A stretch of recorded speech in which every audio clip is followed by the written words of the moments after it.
world's greatest library destroyed, the city of Alexandria, a beacon of knowledge and commerce, glittered on the Egyptian coast.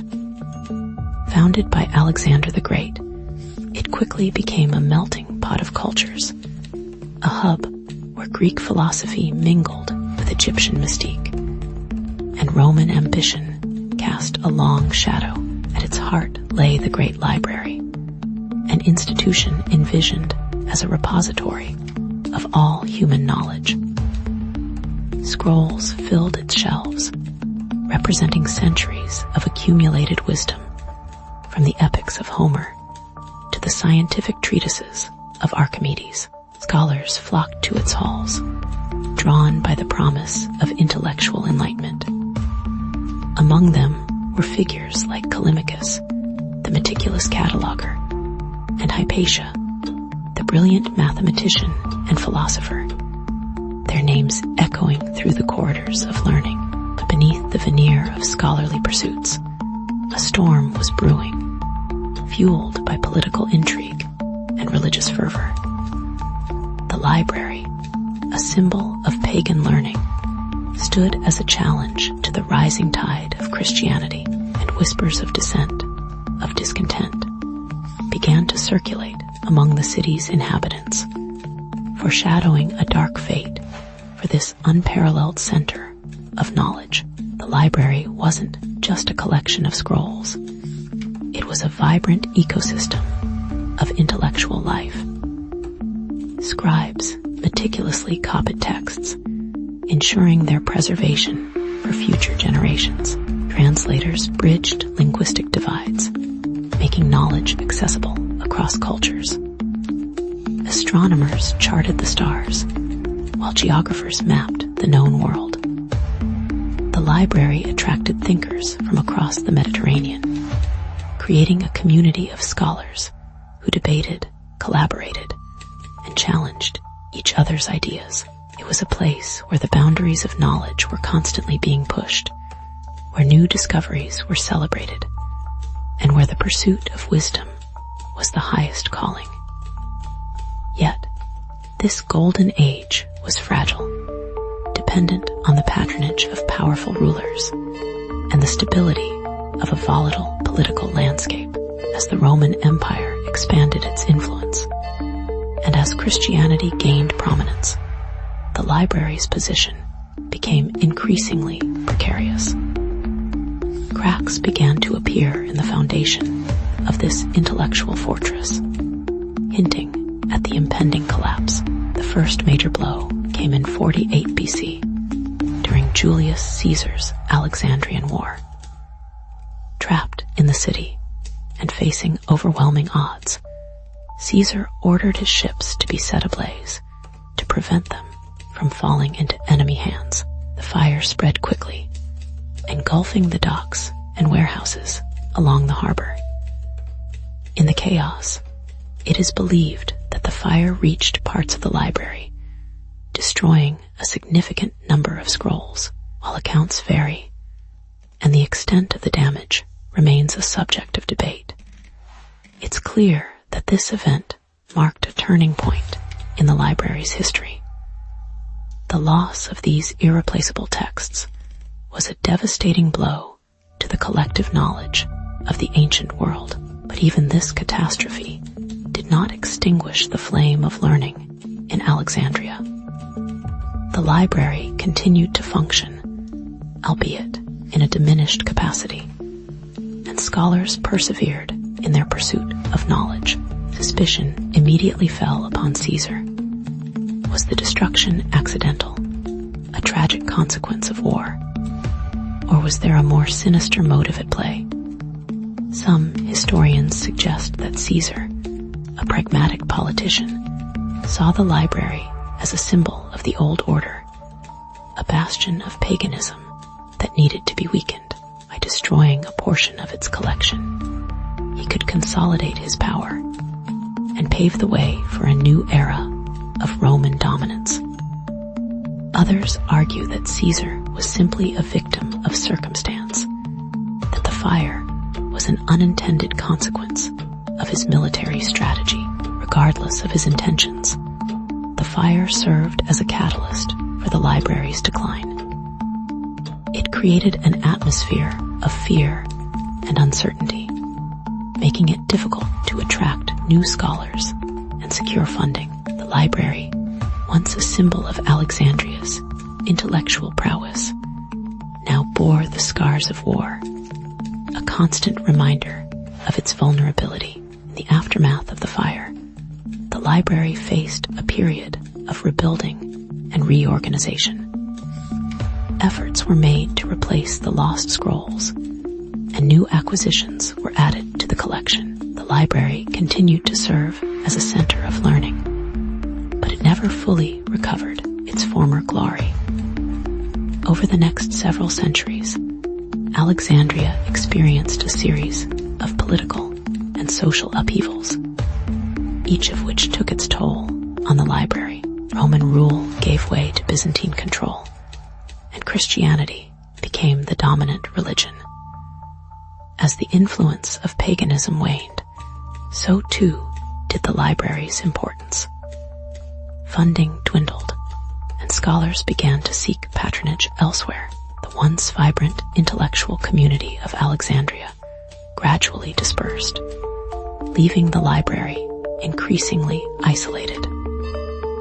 Rumors circulated of dwindling collections, neglected facilities, and a general decline in scholarly activity.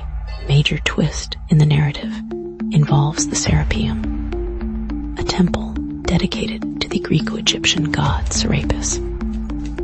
This temple complex also housed a significant collection of books, often referred to as the daughter library of Alexandria. Some historians believe that after the initial fire in 48 BC, the Serapeum became the primary repository of scrolls, effectively supplanting the Great Library. This theory suggests that the Great Library continued to exist, but it was relegated to a secondary role, while the Serapeum became the new center of learning in Alexandria. This shift in focus could explain why later accounts of the library's destruction often conflate the two institutions. It also raises the possibility that a significant portion of the library's collection may have survived, albeit in a different location. However, the Serapeum was not immune to the religious and political turmoil that plagued Alexandria. In 391 AD, under the decree of Emperor Theodosius I, the Serapeum was destroyed by a Christian mob. This event, often cited as the final destruction of the Library of Alexandria, was a culmination of growing tensions between paganism and Christianity. The destruction of the Serapeum marked a symbolic victory for the Christian faith, effectively ending the era of pagan learning in Alexandria. But was this truly the end of the library? Or did some of its treasures survive, hidden away from the iconoclasts? The accounts of the Serapeum's destruction are often exaggerated and contradictory, leaving room for doubt about the extent of the damage. It's possible that some scrolls were salvaged before the fire, smuggled out of the city, or simply overlooked by the Vandals. The rise of Christianity in Alexandria presents a complex and often violent chapter in the library's story. As Christianity gained influence, it increasingly clashed with the pagan traditions that had long been associated with the library. Some Christian leaders viewed the library as a symbol of pagan idolatry, a repository of dangerous and heretical ideas. Others saw it as a threat to their authority, a source of knowledge that could undermine their teachings. This animosity culminated in the destruction of the Serapeum, but it also manifested in other forms of persecution and censorship. Scholars who dared to challenge Christian dogma were often ostracized or even punished. Books that were deemed heretical were burned or destroyed. The intellectual climate of Alexandria became increasingly repressive, stifling creativity and innovation.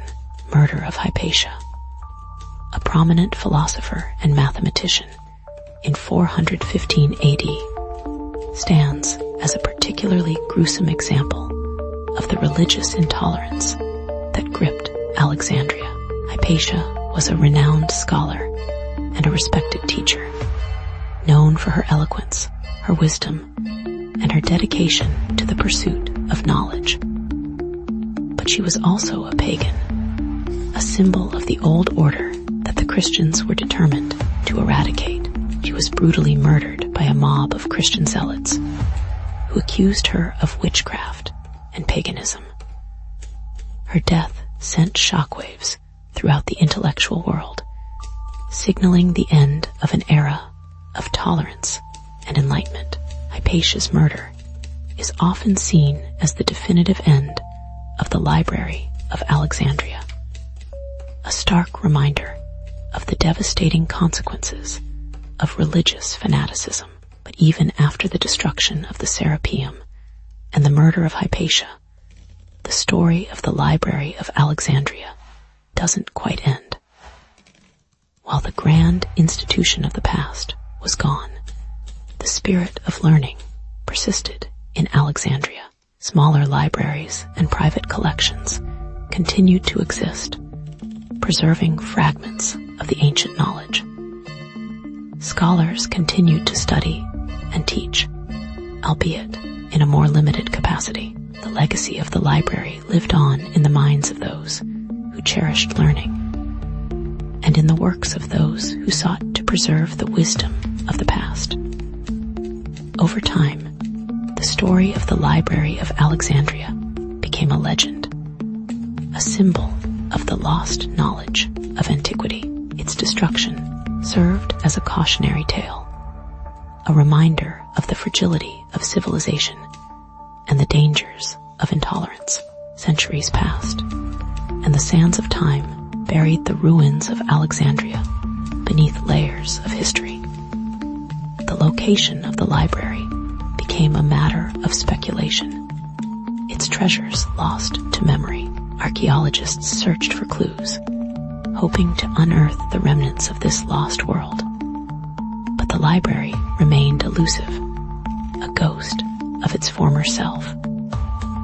In the 20th century, excavations in Alexandria revealed fragments of ancient buildings, including what may have been part of the library complex. These discoveries offered tantalizing glimpses into the past, but they failed to definitively locate the library or to recover any significant portion of its collection. The mystery of the Library of Alexandria persists, a tantalizing enigma that continues to fascinate scholars and historians. One of the most intriguing aspects of the library's legacy is the question of what happened to its vast collection of scrolls. Did they all perish in the fires and the destruction of the Serapeum, or did some of them survive, hidden away in secret vaults or transported to distant lands? Some believe that portions of the library's collection were smuggled out of Alexandria and taken to other centers of learning, such as Constantinople or Baghdad. Others speculate that the scrolls are still hidden somewhere in Egypt, buried beneath the sands, or concealed in forgotten tombs. The possibility that a significant portion of the library's collection might still exist, waiting to be discovered, continues to fuel the imagination. The search for the lost Library of Alexandria is not just a quest for lost books. It's a quest for lost knowledge, for a deeper understanding of the ancient world. The scrolls of the library contained a wealth of information about history, science, philosophy, literature, and medicine. Recovering even a small portion of this knowledge could revolutionize our understanding of the past and provide valuable insights into the present.